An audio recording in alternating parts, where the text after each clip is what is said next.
श्रीमती अंजलि खुंगर जी। नमस्कार जी। हाँ, योग ही बदलेगा समाज के जीने का अंदाज। इस विषय पर चंद शब्द मैं आपके सामने रखना चाहूंगी। आत्म तत्वों को बिना जाने या बिना पाए जो समाज बदलने की हम बात कर रहे हैं वो संभव ही नहीं, क्योंकि आत्मा को लेकर ही मानव जीवन है।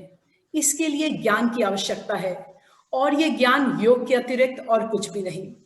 समाज को बदलना है तो स्वयं को जानना होगा, स्वयं को बदलना होगा। Be the change you want to see in the world. अपना चरित्र निर्माण ही समाज का प्रमुख स्तंभ है और योग ही एकमात्र ऐसा ज्ञान विज्ञान है जो पूरा व्यक्तित्व ही बदल देता है। योग से बाहरी आकर्षण समाप्त होते हैं, आसक्ति मिटती है, चेतना ऊपर उठती है, सबके कल्याण की भावना मन में जागृत होती है, समदृष्टि विकसित होती है। जो ईश्वर का अंश तुझ में विद्यमान वो मुझ में है। फिर आप ही बताइए, कहाँ रहा समाज में विषमता, द्वेष, ईर्ष्या, भेदभाव और तनाव। अगर ऐसे विचार हम अपना लेते हैं तो विश्व में होने वाली अशांति समाप्त हो जाएगी। दरअसल संपूर्ण मानवता को भारतीय संस्कृति की ओर से योग एक बहुमूल्य तोहफा है। हमारे ऋषियों ने संसार में वास्तविक सुख और शांति लाने के लिए योग विज्ञान का आविष्कार सदियों पहले ही कर लिया था। हम ही अपने मूल सिद्धांतों से भटक गए हैं। महर्षि पतंजलि द्वारा रचित अष्टांग योग मनुष्य के जीवन व समूचे विश्व की सभी समस्याओं का समाधान है। इसको अगर संक्षिप्त में बताएं तो अष्टांग योग के पहले अंग यम का प्रथम भाग अहिंसा, मन कर्म वचन से अहिंसा। अगर हम सिर्फ इसी को प्राथमिकता देते हैं तो इस अकेले में ही समाज के जीने का अंदाज बदलने की ताकत है। आज एक और बड़ी समस्या हमारे पास है, सामने है कि आज पर्यावरण जहरीला हो गया है। यम के एक और भाग की बात करें, अपरिग्रह। अपरिग्रह हमें सिखाता है कि हमें जितनी आवश्यकता है उतना ही हम अपने पास रखें, जरूरत से ज्यादा प्रकृति का दोहन ना करें। इस प्रकार अपरिग्रह के सिद्धांत को अपनाने से पर्यावरण की समस्या का समाधान भी सरल है। देखिए, ये कितना दुर्भाग्यपूर्ण है कि जो देश सदियों से योग विद्या का साक्षी रहा हो, उसका अधिकांश युवा आज आधुनिक जीवन शैली व खान पान के व्यसन में लिप्त हो रहा है। नतीजन कम उम्र में उच्च रक्तचाप, मधुमेह जैसी रोग से ग्रस्त हो रहा है। यहाँ तक कि युवा नशे की चपेट में भी आ रहे हैं। इसके विपरीत पाश्चात्य देश योग को अपना रहे हैं। वहां योग एक $1 बिलियन इंडस्ट्री बन चुका है। हाल ही में मेरे साथ हुई बीती वार्ता आपको बताना चाहूंगी। 25 दिसंबर 2020 को मैंने अपने एक मित्र जो ब्रिटिशर हैं, मेरी क्रिसमस विश किया। उन्होंने मुझे गीता जयंती की बधाई दी। उस दिन गीता जयंती भी थी। जरा सोचिए, शायद हमारे युवा को तो इसके बारे में पता ही नहीं होगा, क्योंकि हमने कभी बताया ही नहीं।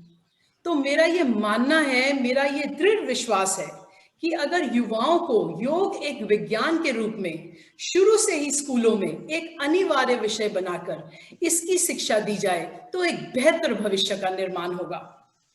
किसी देश के लिए इससे बेहतर सौगात नहीं कि उसका युवा स्वास्थ्य, स्फूर्ति, जोश और उत्साह से भरा हो। अब हमारे सामने एक और भी सवाल उठता है कि आज हर कोई योग से वाकिफ है, योग के फायदे भी जानते हैं, फिर भी इसे अपने जीवन शैली में नहीं अपना पाते। इसके लिए ऐसे केंद्रों की स्थापना करनी पड़ेगी जो निस्वार्थी एवं सात्विक वृत्ति के हों, जिनमें अंतरंगता हो। और भारतीय योग संस्थान इस दिशा में मील का पत्थर साबित हो रहा है, क्योंकि भारतीय योग संस्थान निःशुल्क योग साधना केंद्रों की स्थापना कर लाखों साधकों को न केवल आसन, प्राणायाम, ध्यान व शुद्धि क्रियाओं का अभ्यास कराता है, बल्कि उन्हें यौगिक जीवन जीने की ओर प्रवृत्त भी करता है। सब बातों की एक मूल बात, सुबह उठिए, ऐसे ही किसी केंद्र में जाइए, योगाभ्यास करिए, नित्य योगाभ्यास करिए। पता ही नहीं चलेगा कब आप बदल गए, कब समाज बदल गया।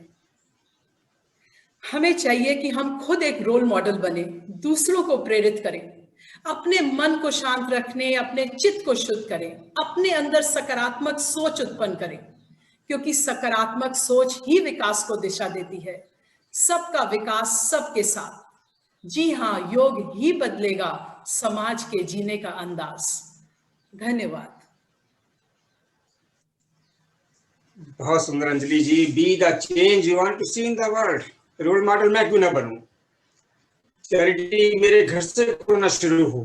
तरीके से, बड़े प्रभावकारी तरीके से अपने वक्तव्य को रखा और आपने बिल्कुल ठीक कहा, इस दिशा में मील का पत्थर था, है और बहुत बहुत आभार आपका अंजलि जी। श्रीमती कविता बैदीरत्ता जी।